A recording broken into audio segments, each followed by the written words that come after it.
1954માં થાનમાં SSCનો વર્ગ હતો જ નહીં. એટલે પછી અમે મિત્રો બધા જે પહેલા ધોરણથી 6 સુધી હારે બન્યા. ત્યારે શું હતું, 4 ગુજરાતી હતી, પછી 1st, 2nd, 3rd, 4th એમ 7th, અને એના અંતે પછી મેટ્રિકની પરીક્ષા લેવાય. તો અમારા ગામમાં ક્લાસ તો હતો નહીં. 6 સુધી હારે બન્યા ને 54માં જુદા પડવાનો વારો આવ્યો. આ જેના નામ હું ગણાવું છું ને, હું, નટુ, વનેચંદ, શોભન, શશિકાંત, પ્રાણલાલ, જશવંત, કનક ગાંધી, શશિકાંત, ચંદ્રકા, ચંદુ, અમારે ચંદુ દવે અને ડગલી, પ્રાણલાલ, આ બધા મિત્રો, અશોક ઠાકર, મનુ. તો છેલ્લી વાર બધાએ નક્કી કર્યું, માંડ્યા બધી પાર્ટી કરી અને બધા આવ્યા. તો 3 સાયકલો હતી, એમાં સીધું સામાન હેન્ડલે ટીંગાડી હાલીને અમે આવતા. અને રામનવમીની આગલી સાંજ અહીંયા પહોંચી.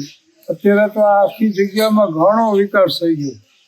તો ત્યારે છે ને આ મંદિર જે અત્યારે આપણે અહીં બેઠા છીએ, એક મંદિર હતું, ઓલી પૂરી, અહીં એક રસોડું. સાંજે અમે અહીં પહોંચીને એટલે ભાખરી, શાક, એ બટેટા ડુંગળીની અને મરચાં તળેલું હોય. અહીં બાપુ શિવગર મહારાજ હતા સુધી, એ અમને છાશ, દૂધ, દહીં એવું પહોંચાડતું. એટલે સાંજે ભાખરી, શાક એવું જમી, બીજે દી લાડુ, દાળ ભાત, શાકનું ભોજન, અને સાંજે અહીં ચા પીવડાવતા શિવગર બાપુ. સાંજે આવીને પાછા. પણ હું વાત આ એટલા માટે કહું છું કે આ ક્રમ અમે 59 વર્ષ સુધી હાંચ્યો. 59 વર્ષ સુધી દર રામની આગલી દિવસે મારે ત્યાં બધા ભેગા થઈ જાય, ઘરે ચા પાણી નાસ્તો કરી અને પાછા નીકળી અને બાંધિયા બીજી આવે. અને 59 વર્ષ સુધી અમે આવ્યા. આ ક્રમ ચાલુ રહ્યો. છેલ્લે પછી છે ને એક પછી એક મિત્રો વિદાય મીડ્યા થવા, અને રાંધવા વાળું કોઈ રહ્યો નહીં. એટલે અમે પછી દોડિયા જૈન મંદિર છે, રામજીભાઈ એના ટ્રસ્ટી હતા, અમારા પ્રાણલાલ. એટલે દોડિયા જૈન મંદિરમાં રોકાવું.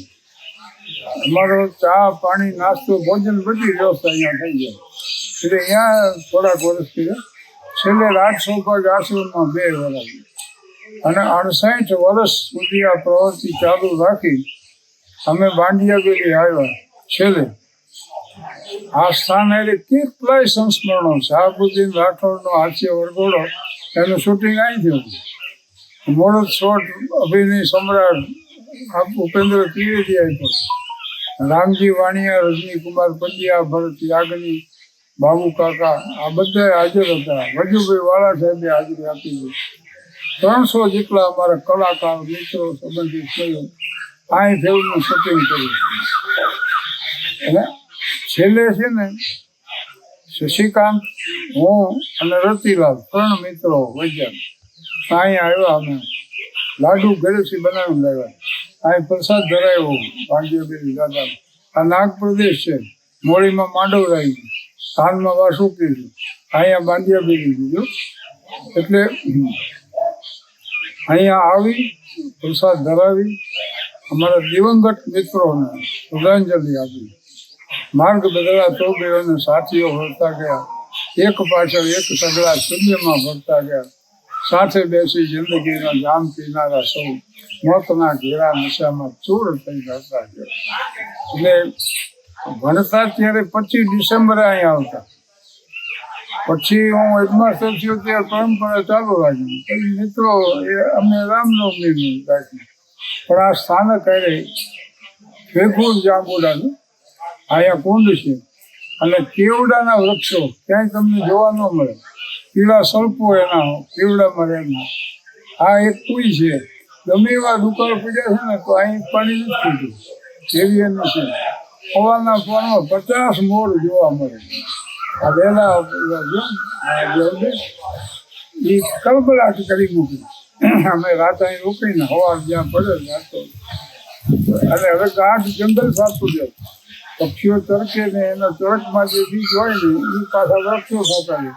એટલે અત્યારે તમે ગીરનું જંગલ જોઈ લો એવી જાડી છે અહીંયા. અને દીપડાની હવે વસ્તી છે 18 જેટલી સંખ્યા છે. અત્યારે વાંધો નથી, પણ રાત્રે 6 વાગ્યા પછી અહીં આવવાની મનાઈ. અને રાત્રિ મુકામ કરવો ને એ જોખમ ભરેલું ગણી શકાય ખરું. ઓલો સામે જે છે ને ત્યાં અમે રાત્રે પથારી પાથરીને હોઈ ગયા. 2-3 વાગ્યા સુધી વાતો હાલે. અને સવારમાં ઉઠીને પાછા ચા પાણી નાસ્તો કરી 3 રૂપિયામાં તો ભોજન સમારંભ થઈ જતો અમારો.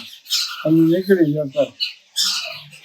2-3 હાસ્યરસિક વાતોમાં અહીંયા હાલીને આવીને એટલે ભૂખ્યા થતા.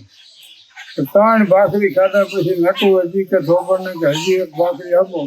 તો કે હવે કૂતરા હાટું 2 રાખી છે, તમે કેવાનું કરી. તો કે તો રવાજી. અને લાડુ દાળ સાહેબનું નક્કી જ હતું, પણ નવલરામ એક અમારા મિત્ર હતો. એ કે હું તમને મફત રાંધી દઉં. રામને એમ કેટલી મહેનત ઓછી. નવલરામનું નક્કી કર્યું, પણ કોક નવલરામની તપાસ કરીએ હું લાડવા 9 ખાઈ. એટલા માટે અમે પહેલી વાર કેન્સલ કર્યું. મને શું કે એ 9 લાડવા ખાશે તો આપણે શું ખાશે? એટલે અમારો મોટો પ્રાણ પ્રશ્ન થઈ ગયો. અને અમે લાડવાનું કેન્સલ જ કર્યું. નવલરામની ના પાડી. કેરી ખરીદવા નીકળ્યા કોથળા લઈને. અમારે નાનકડું બજેટ એ પ્રમાણે કેરી ખરીદી, પૂરી શાક અહીં બનાવ્યું. તો બેકારીમાં પાર્ટી કરેલી ને 4 જણા તો રસ કાઢવા બેઠા. અને જેની પાસે ગોટલો આવે એવો મથે કે એનો ગોટલો ચડી જાય તે બીજા ના એમ રસ થઈ ગયો. પછી વળી કોક કે હવે આનો ફજેતો કરો. મેં કીધું આ થયો એ ક્યાં ઓછો છે. પણ મને ચંદના હૈયામાં પછી કરુણાની સરવાની ગોટલી હવે રવા ગાયોને નાખી દઉં. ગાયોને એટલે કુંડલામાં ગોટલા ભર્યા, બધાએ હાથ લગાડ્યા. પૂન મળે ને હરકું. 1 જણો નાખી આવે તેના ખાતે ઉપર જમા થાય. બધાએ હાથ લગાડ્યા. અહીં ગાયોને ઓલી થાળી છે ને એની પાસે ગાયોને નાખ્યા ને ગોટલા. ગાયો ઊંઘી ઊંઘીને હાલતી થઈ. મેં કીધું આમાં કાંઈ રહેવા દીધું તો ગાયો. એટલે ઘણા સંસ્મરણો અમે બધા વાતો કરતા. અને પછી છેલ્લે અહીં શ્રદ્ધાંજલિ આપી. જ્યાંથી આ શરૂ કરી પ્રવૃત્તિ ત્યાં જ પાછી એની પૂર્ણ.